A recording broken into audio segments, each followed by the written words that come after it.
اعوذ باللہ من الشیطان الرجیم بسم اللہ الرحمن الرحیم رب اشرح لی صدری ویسر لی امری واحلل عقدۃ من لسانی یفقہوا قولی رب زدنی علما۔ السلام علیکم ورحمۃ اللہ وبرکاتہ۔ درود پاک کب کب کہاں کہاں اور کیسے کیسے کام آتا ہے، ایک ایمان افروز واقعہ ہے جو میں آپ کے سامنے پیش کرتی ہوں۔ ایک دوست نے دوسرے دوست کو قرض دیا 3000 دینار، جو کہ بہت بڑی اماؤنٹ تھی۔ جب وہ قرض واپس لینے اپنے دوست کے پاس آیا کہ میرے پیسے واپس دو، تو اس نے کہا پیسے تو نہیں ہیں میرے پاس۔ اس نے پھر اور ٹائم دیا کہ میں دوبارہ آپ کو ٹائم دیتا ہوں، اس دوران آپ میرے پیسے مجھے واپس کر دینا۔ اور جب وہ ٹائم بھی گزر گیا تو اس کے بعد اس کے دوست نے کہا اب تو پیسے واپس کر دو بھائی، تمہارا ٹائم پورا ہو گیا ہے، یعنی جو دوبارہ ٹائم آپ کو دیا گیا تھا وہ بھی پورا ہو گیا ہے، پھر بھی پیسے آپ نہیں دے رہے۔ تو آخر کار معاملہ کورٹ میں چلا گیا۔ اب قاضی نے جس کو پیسے دینے تھے اس کو بلایا اور کہا آپ نے اپنے دوست کے پیسے دینے ہیں؟ اس نے کہا ہاں دینے ہیں۔ تو قاضی نے کہا پھر دیتے کیوں نہیں؟ اس نے کہا پیسے میرے پاس نہیں ہیں، کاروبار میں لگائے تھے وہ ختم ہو گیا ہے، اب بچا ہی کچھ نہیں ہے۔ قاضی نے کہا اب بتاؤ پیسے کب واپس دو گے؟ تو اس نے کہا کہ کیسے دے سکتا ہوں، اب تو کچھ بچا ہی نہیں ہے۔ تو قاضی نے کہا کہ اب تمہارے پاس 30 دن کا ٹائم ہے، 30 دن میں یا تو اس کے پیسے لوٹا دو یا پھر تمہیں قید کر دیا جائے گا۔ یہ شخص اب گھر آیا، پیسے تو تھے نہیں۔ اس شخص نے ایک سوچ آئی، اس شخص کو ایک سوچ آئی، یعنی وہ شخص جو ہے وہ سوچنے لگا۔ اس نے ایک حدیث پاک پڑھی ہوئی تھی جس میں حضور صلی اللہ علیہ وسلم نے فرمایا، جس کا مفہوم کچھ یوں ہے کہ جو شخص پریشان ہو، مصیبت زدہ ہو، تو وہ مجھ پر کثرت سے درود پاک پڑھے، کیونکہ درود پڑھنا پریشانیوں مشکلوں کو دور لے جاتا ہے۔ اب اس عاشق رسول نے سوچا اب تو کچھ ہے ہی نہیں، اب میں اور درود پاک پڑھنا شروع کرتا ہوں۔ صبح سے لے کر شام تک وہ درود پاک پڑھنے لگا اور 27 دن گزر گئے، 3 دن باقی تھے قاضی صاحب کے پاس جانے میں۔ 27 دن گزر گئے درود پڑھتے پڑھتے، جب 28ویں رات آئی اور آنکھیں تو بند ہوئیں، مگر خواب میں اسے ایک آواز آئی، گھبراؤ نہیں، آپ کا قرضہ ادا کر دیا جائے گا، تمہارا مسئلہ حل ہو جائے گا۔ صبح اٹھتا ہے تو سوچتا ہے کہ صرف آواز سے تو مسئلہ حل نہیں ہوگا، پیغام کیا ہے اس کو یہ سمجھ نہ آیا، اور 28واں دن بھی گزر گیا، مگر اب آنکھیں بند ہوئیں اور قسمت جاگ اٹھی۔ حضور اس کے خواب میں تشریف لائے، سبحان اللہ، اور پیارے آقا صلی اللہ علیہ وسلم نے فرمایا گھبراؤ نہیں، علی بن عیسیٰ وزیر کے پاس جاؤ اور وہ تمہارا قرضہ ادا کر دے گا۔ اب یہ عاشق رسول صبح اٹھا تو بڑا حشاش بشاش تھا کہ اب تو کام ہو گیا۔ نبی پاک صلی اللہ علیہ وسلم نے خواب میں بشارت دی، مگر پھر ذہن میں سوال آیا کہ علی بن عیسیٰ وزیر کے پاس جاؤں گا تو ثبوت کیا ہوگا کہ میں جا کر اس سے کیا کہوں کہ میرا قرضہ دے دو؟ ایسے تو وہ قرضہ نہیں دے گا۔ تو میں نے اسے کہا کہ نبی پاک صلی اللہ علیہ وسلم نے خواب میں کہا ہے کہ اگر اس نے مجھ سے کوئی نشانی مانگی تو میں نشانی کیا دوں گا۔ 29واں دن تھا، وہ بھی درود پڑھتے پڑھتے گزر گیا۔ 30ویں رات آ گئی، صبح اٹھ کر کورٹ میں جانا تھا۔ آخر کار پھر نبی پاک خواب میں تشریف لے آئے اور حضور نے پھر وہی فرمایا کہ علی بن عیسیٰ وزیر کے پاس جاؤ، وہ تمہارا قرضہ ادا کر دے گا۔ کہا حضور چلا تو جاؤں، مگر وزیر نے مجھ سے کوئی نشانی طلب کی تو میں کیا جواب دوں گا؟ پیارے آقا صلی اللہ علیہ وسلم نے کمال کا ارشاد فرمایا کہ علی بن عیسیٰ سے کہنا کہ تم روزانہ فجر کی نماز کے بعد 5000 بار درود پاک پڑھتے ہو، یہ راز فقط تم جانتے ہو یا تمہارا رب جانتا ہے؟ اب یہ جب صبح اٹھا اور ایک نشانی بھی مل چکی تھی، عدالت میں جانے سے پہلے وزیر کے دربار میں پہنچ گیا۔ اسے یہ ڈر تھا کہ اگر آج پیسے نہ لوٹائے تو سزا ہو سکتی ہے۔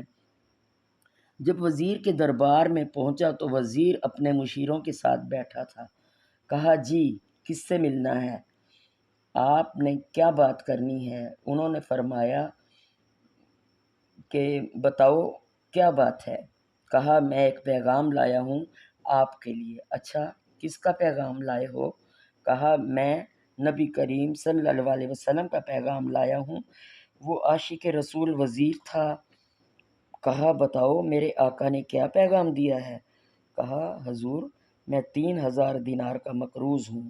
آج آخری دن ہے اور میرے آقا نے مجھے بشارت دی ہے کہ آپ کے پاس جاؤں اور آپ کو کہوں کہ آپ میرا قرضہ ادا کر دیں۔ علی بن عیسیٰ نے کہا کہ کوئی ثبوت ہے آپ کے پاس؟ کوئی دلیل ہے آپ کے پاس؟ میں کیسے مان لوں کہ آپ کو نبی پاک صلی اللہ علیہ وسلم نے بھیجا؟ عاشق رسول کہتا ہے کہ خالی ہاتھ نہیں آیا حضور، میرے آقا نے مجھے دلیل بھی عطا فرمائی ہے اور پروف بھی۔ یہ ہے کہ آپ روزانہ صبح فجر کی نماز کے بعد نبی پاک کی بارگاہ میں درود پاک کا نذرانہ پیش کرتے ہیں۔ جب تک 5000 کا عدد پورا نہیں ہوتا آپ تب تک کسی سے بات بھی نہیں کرتے، اور یہ راز صرف آپ کو پتہ ہے یا آپ کے رب کو پتہ ہے۔ اللہ اکبر! وزیر تو سنتے ہی جھوم اٹھا۔ ایسا عاشق رسول وزیر تھا جو روزانہ 5000 بار درود پاک پڑھتا ہو، اس کی تو عید ہو گئی۔ اور وہ کہتا ہے کہ مرحبا یا رسول اللہ، آپ نے میرے درود کو قبول کیا، اس لیے اس سے بڑھ کر اور میرے لیے سعادت کیا ہوگی؟ وزیر اپنی سیٹ سے اٹھتا ہے اور اپنے کمرے میں جاتا ہے۔ تھوڑی دیر بعد واپس آ کر اس عاشق رسول کے ہاتھ میں 3000 دینار رکھ کر کہتا ہے، حضور پہلے 3000 دینار تو حضور پاک کے حکم کے مطابق میں ادب بجا لاتا ہوں، یہ میں آپ کے حوالے کرتا ہوں، میرے آقا نے جو حکم فرمایا ہے، اور یہ دوسرے 3000 آپ کو پیش کرتا ہوں۔ 3000 دینار لیجئے، میرے گھر آپ آئے، اتنی اچھی خبر سنائی، اپنے قدم رنجہ فرمائے، یہ 3000 اس کا نذرانہ ہے، اور اس کے بعد ایسا کیجئے کہ 3000 اور لیجئے، اس سے اپنے بچوں کے لیے کوئی چھوٹا موٹا کام شروع کیجئے۔ ایک وعدہ کر کے جائیے کہ آج کے بعد زندگی میں آپ کو جب بھی کسی چیز کی ضرورت ہو، کوئی بھی کام پڑے، میں آپ کا بھائی ہوں، مجھے خدمت کا موقع دیجیے گا۔ اللہ اکبر! وہ مقروض جو ایک رات پہلے 3000 دینار کا مقروض تھا، مگر اب 9000 دینار ہاتھ میں لیے جھومتا ہوا نبی پاک صلی اللہ علیہ وسلم کی یاد میں عدالت پہنچا۔ عدالت میں ہر کسی کو یہ توقع تھی کہ آج اس نے آنا ہے اور یہ کہنا ہے کہ میرے پاس تو پیسے ہی نہیں ہیں، گرفتار کر لو۔ ہوا یہ کہ جا کر اس عاشق رسول نے 3000 دینار جج کے ہاتھ میں رکھ دیے۔ قاضی کہتا ہے کہ پہلے تو یہ بتاؤ پیسے آئے کدھر سے؟ تم تو کہتے تھے کہ غریب ہوں، پیسے نہیں ہیں، تم تو کہتے تھے کاروبار نہیں ہے، ایک مہینے میں اتنی بڑی رقم کا انتظام کیسے ہو گیا؟ سبحان اللہ!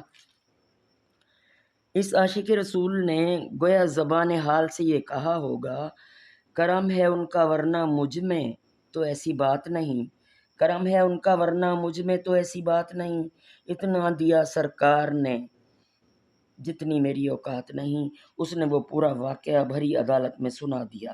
اللہ اکبر! ذرا سوچئے پہلے زمانے میں کیسے عاشق رسول ہوا کرتے تھے۔ وہ قاضی بھی کیسا سرکار کا عاشق تھا۔